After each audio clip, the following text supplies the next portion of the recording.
In the last few days, Israel has released more details about a raid on an Iranian missile production facility in Masyaf, Syria, even as the IDF has continued to hit strategic weapons left behind by the Assad regime. And early Sunday morning, reports came in of earth-shaking bombings near Aleppo, one of the few sites left in that country which still has some air defense systems in place. Next door in Lebanon, Hezbollah continues to sabotage the ceasefire agreement and also continues to blame Israel for the consequences of their own actions. In any event, we are more than halfway through the 60-day ceasefire and Hezbollah has been massively weakened. Nonetheless, they are now threatening Israel with a massive attack under the pretense of accusations that Israel is not honoring the agreement. We will also take a look at Israel's ultimatum to the Lebanese army and the corresponding message to the United States. TBN senior Middle East analyst Mati Shoshani will walk us through what happened this week in our neighborhood, the Middle East, and explain how a focused Israeli commando operation in September has driven Iran's Revolutionary Guard leaders to the brink of panic. One way we can see how badly shaken they are in Tehran is from the fiery threats they keep making, and Iran's foreign minister had another one this week, declaring that another strike will set the region ablaze. Mati will also review the region's newest reality show, which we might call Who Wants to Marry al-Julani? The leader of the new regime in Syria has no shortage of suitors worldwide, and everyone has an interest in him. Meanwhile, in the Gaza Strip, the IDF continues to eliminate terrorists and destroy the infrastructure which makes their attacks against Israel possible. This included a precision strike on terrorists operating in the humanitarian corridor over the last 24 hours. Meanwhile, there was another round of red alert sirens in the Gaza envelope, the Israeli communities surrounding the Gaza Strip, as the rocket launched from the northern Gaza exploded at the Erez crossing. This raises the question, how is it possible that Hamas can still launch rockets at Israel, and why is it stepping up the pace right now? In a related story, Hamas released a video over the weekend of 19-year-old kidnapped observer soldier Liri Albag. It appears to have been filmed on January 1st and offers the first sign of life to her family since she was abducted. We have a lot to discuss about today, so let's dive into the details.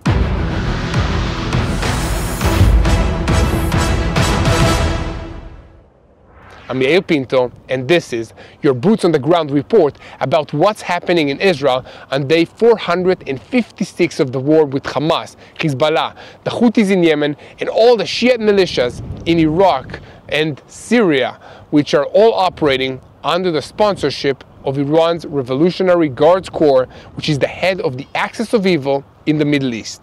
Before we begin, I want to invite you to support us by clicking on the subscribe button if you haven't already. And if you can, donate to us via the donate button on YouTube or visit tbnisrael.com/give. Every dollar you give will be invested in spreading the truth from Israel. Now, we start our news report in Lebanon, where on Thursday night, the Israeli Air Force struck Hezbollah medium-range rocket launchers. A statement from the IDF spokesperson's unit stated that Israeli Air Force fighter jets attacked and destroyed, under Hamas intelligence guidance, medium-range rocket launchers used by the Hezbollah terrorist organization at a military site of the organization. The IDF spokesperson added, as part of the enforcing understandings between Israel and Lebanon prior to the strike, a request was sent to the Lebanese army to neutralize the launchers that pose a threat to the Israeli home front and our forces. The launchers were attacked only after the request was not acted upon by the Lebanese army. The IDF continues to operate in order to remove any threat to the state of Israel, in accordance with the ceasefire agreement's understanding. And elsewhere on Thursday, it was reported that an Iranian plane landed at Beirut International Airport carrying funds intended for Hezbollah, but it was held up by local authorities. Later that evening, there were reports of significant strikes against defense factories in Aleppo, the most populous province in Syria. The footage from these strikes appear unusual compared to those of the past few weeks. Syria's state media, which has continued to operate under the new management of the Syrian new ruling regime, did report on Israeli strikes but did not provide details about them. However, a resident of the El Safira told AFP they hit defense factories. 5 strikes were very strong. They caused the ground to shake. These were the strongest strikes I've ever heard. Here at TBN Israel, we will keep you informed of the latest developments related to this story. We ask you to help us by sharing our videos on YouTube and following us on social media. Once again, help us by clicking on the subscribe button if you haven't already. This boosts the channel in many ways, and it also ensures that you never miss another episode of Boots on the Ground. Back to the news about events in Lebanon. The Israeli Air Force strikes on the Hezbollah launch sites last Saturday is yet another indication of the fraudulence of the ceasefire agreement signed between Israel and the internationally recognized government of Lebanon under US mediation. It is important to remember that the ceasefire agreement is accompanied by a separate letter from the United States granting Israel the right to respond to immediate threats if the Lebanese National Army and the United Nations peacekeeping force in southern Lebanon does not. However, the letter is not part of the formal framework of the agreement. Israel has warned that if the Lebanese National Army does not fully meet its commitments under the agreement, it will continue to hold territory in southern Lebanon and not withdraw. Beyond mere warnings, Israel is also taking action in the field, including airstrikes on Hezbollah military facilities established contrary to this agreement. For their part, Hezbollah has also resumed building military positions in areas forbidden to it under the agreement. This makes it unlikely that the ceasefire will hold beyond the 60-day period originally set, and it might not even last that long. The IDF estimates that its forces will have to remain in southern Lebanon beyond the 60 days stipulated in the ceasefire agreement, and in any case, because the Lebanese National Army has not begun its deployment in the area where it's supposed to operate. Therefore, due to the approaching end of the ceasefire, the IDF is in a rage against time in southern Lebanon to clear vegetation near the border that would give cover to Hezbollah's efforts to redeploy in the area. The aim is to create an open buffer zone allowing the IDF to observe Lebanese territory in depth without obstruction. Over the last few days, the 2 divisions operating in Lebanon and alongst the northern border, Division 91 and Division 146, have also been working to expose the remaining weapons that Hezbollah left behind. Much of what was already found was placed in orchards and other agricultural areas, as well as natural forests and grazing areas for various types of livestock. These areas are vitally important for the local economy, but Hezbollah has used them for military purposes and thus made it necessary for the IDF to clear them out. Under the cover of this vegetation, terrorists could emerge from firing positions to fire rockets, including heavy weapons and anti-tank missiles.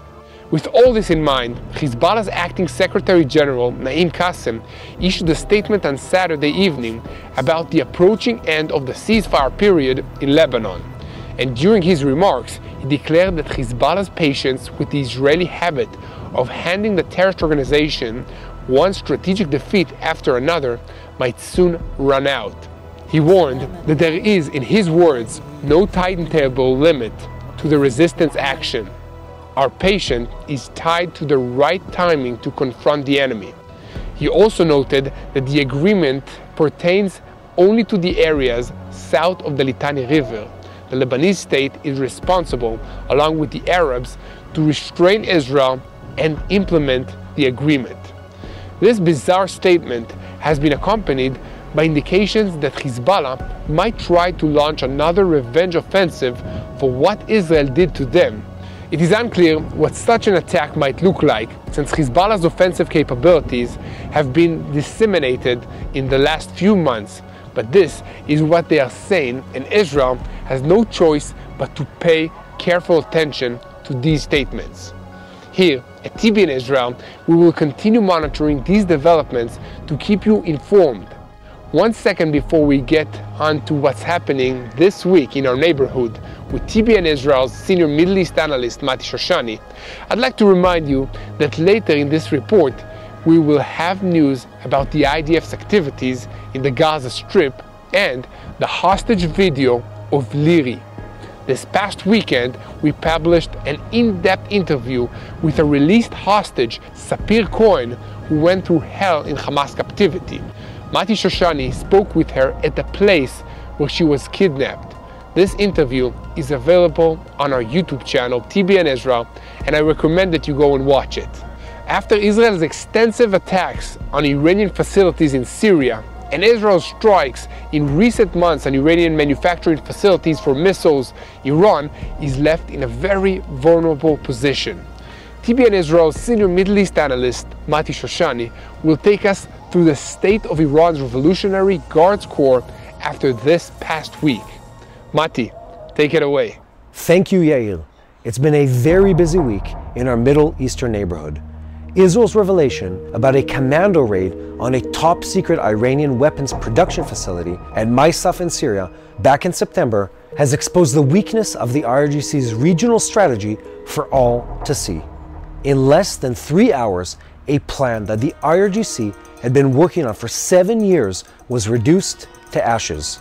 The plant was meant to manufacture precision missiles that could travel over 300 kilometers to a target with high accuracy. On the night between the 8th and the 9th of September last year, the elite troops of the Air Force Shaldag unit raided the facility over 200 kilometers from Israel's border and destroyed it completely. The operation was named Rabot Hadrachim, which means many paths, and it was a culmination of preparations across the entire intelligence community which took place over the past decade. This plant was meant to be one of the strategic, game-changing facilities in the war of the Shiite Axis led by Iran and also including the Assad regime in Syria as well as Hezbollah against Israel. It was built deep underground to protect it from airstrikes, but in the end that didn't help them. The Israeli Air Force doesn't just drop bombs and fire missiles, it also delivers commandos by helicopter, which is how they attacked this particular target. The Shaldag commandos quickly overpowered the guards, entered the facility, and located the principal scientist responsible for the work being done at the plant, as well as the classified materials and equipment essential for making it work. These people, materials, and information would be needed to plan future operations against the Iranian axis in this region. After bringing out everything that we needed to keep, over 300 kilograms of explosives were brought into the underground facility and placed on the production lines, sometimes right next to nearly completed missiles and other explosive materials that were on site. It's estimated that nearly a ton of explosive materials was in the factory at that time, meant to be placed in missiles whose sole purpose was to deliver an explosive warhead into Israel. And instead, after the Israeli commandos had extracted themselves from the facility, they detonated their own explosive charges, which then set off the explosives inside the factory, creating a subterranean explosion that resembled a local earthquake. As we've said before on this channel, if someone came to Hollywood with a story about this raid, they probably would have been told it's too unrealistic to make a movie out of it. But it really did happen just like this. Other details about the raid that were released in recent days included the nature of the specialized equipment inside the plant. This was not just another assembly line. There were machines that mixed components in precise quantities needed for the high-octane grades of fuel that precision rockets require. These machines were very expensive, and the technicians who were trained in using them required several years of training to be ready to do their work. Replacing both the machines and the technicians will be very difficult and expensive for the IRGC, if they can do it at all. And on that note, it's important to point out that after this raid, Iran was left with only 12 mixers and one production plant capable of producing the components necessary for the rocket fuel. This facility was then hit by Israeli plane-launched ballistic missiles on October the 26th as part of the retaliatory strike on Iran that followed their ballistic missile attack on Israel earlier in this month. The fuel that was produced by these plants was meant to power the Iranian Khaybar and Qasem ballistic missiles like the ones Iran fired in that earlier strike. Intelligence estimates are that Iran used a large percentage of the rocket fuel they had available in those strikes, and the inability to produce more means that their ability to launch future strikes is very limited.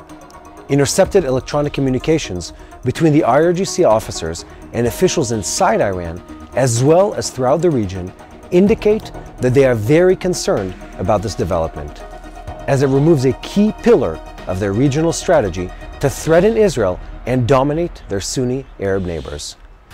Senior IRGC official, Iranian Foreign Minister Abbas Araghchi, conveyed a blustery message during an interview with China's CCTV media network on Saturday morning. During the interview, he declared that his country is fully prepared to repel another Israeli attack and warned that such a move would lead to a wide war in the entire region. The Iranian minister also addressed the nuclear issue, emphasizing that his country is ready to resume negotiations on its nuclear program. We remain ready to enter constructive negotiations without delay regarding our nuclear program negotiations aimed at achieving an agreement. Araghchi added a complaint in the interview about the deep involvement of foreign powers in Middle Eastern affairs and about the escalation in the region over the last year and a half. I cannot let this pass without pointing out that the Ayatollah regime is itself responsible for the escalation Araghchi is complaining about. It is that regime and the Islamic Revolutionary Guard Corps which enforces the regime's policies, which enabled, if not ordered, the October 7th massacre in Israel by Hamas, which was the first in a series of escalatory events. It is also that regime which has been saying for years that they wanted to have this fight with Israel and invested billions of dollars building terrorist proxies in their infamous ring of fire around Israel to wage it. Now the war they always said they wanted has finally happened, but they didn't win it the way they thought they would. So they're complaining about how it happened in the first place and blaming outside powers for how it's played out.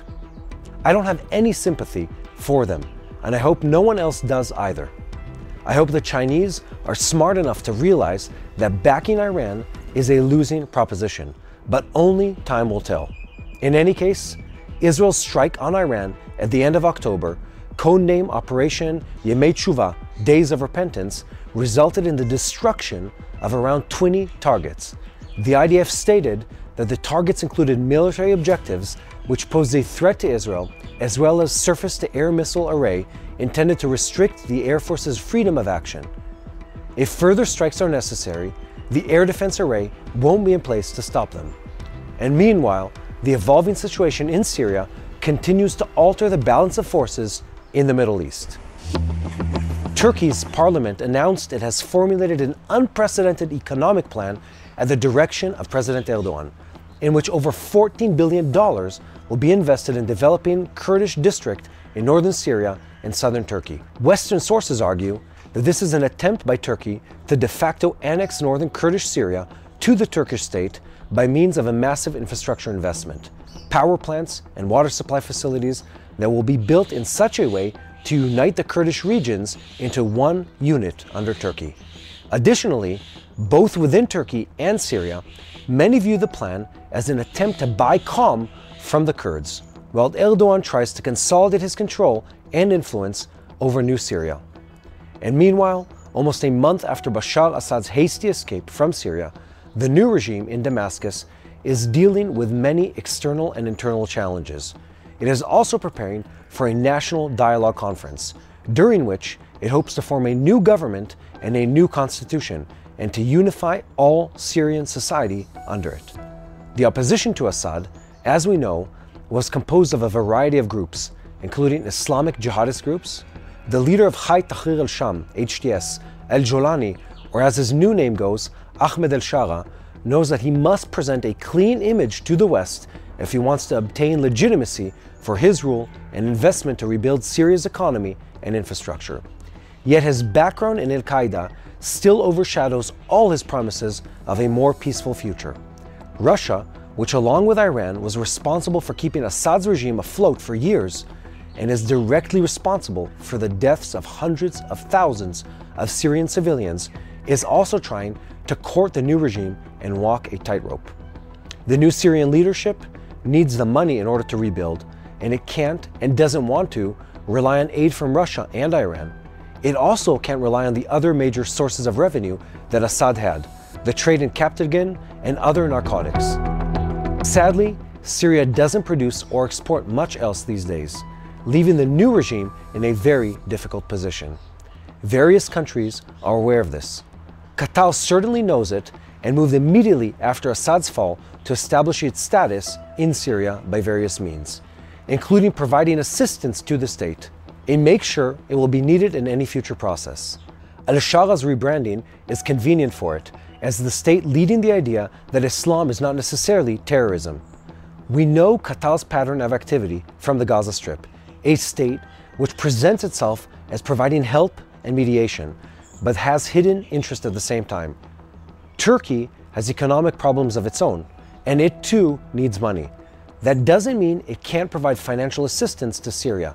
It can also use its connections with Qatar to funnel money to projects that are useful for consolidating Turkish influence in the areas it's taken control over, either directly or through its proxy forces among the armed groups which were part of the rebellion against Assad.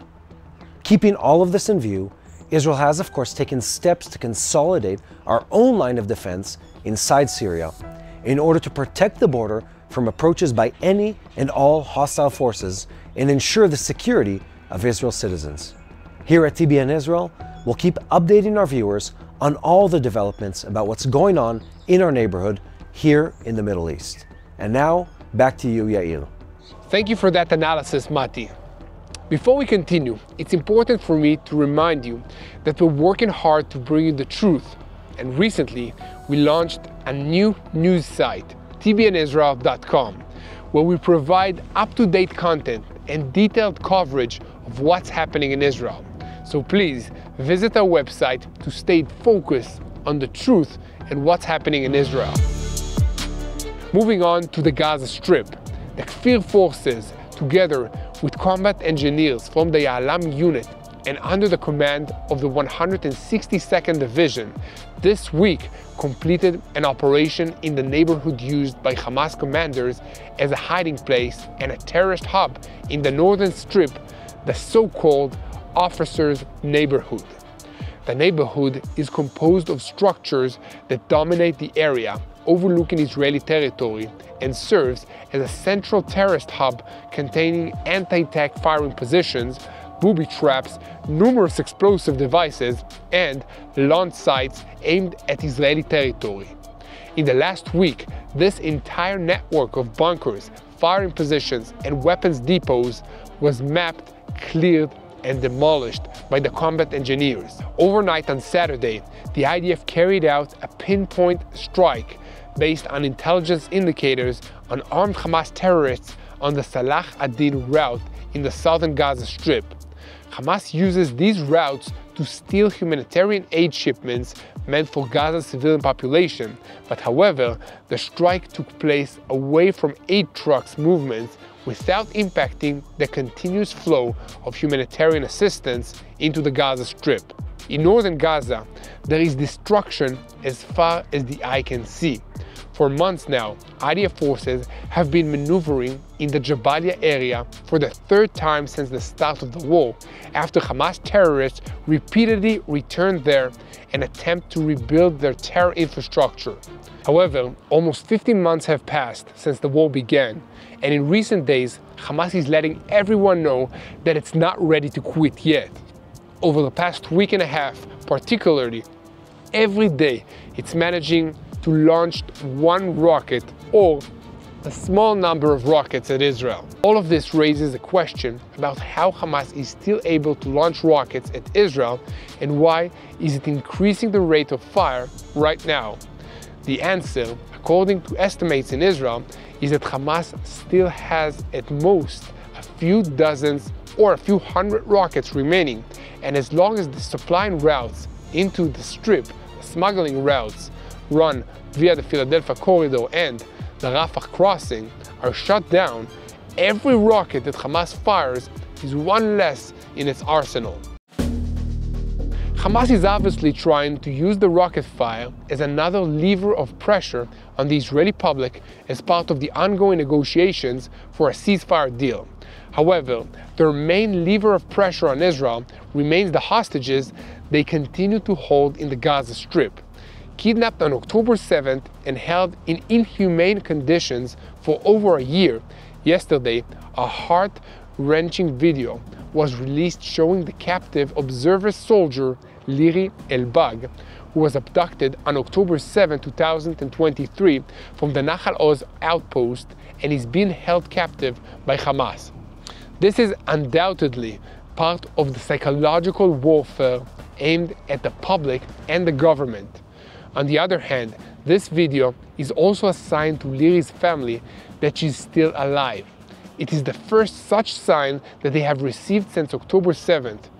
We won't play the video, but we'll describe what happened in the clip, which appears to have been filmed on January 1st, 2025.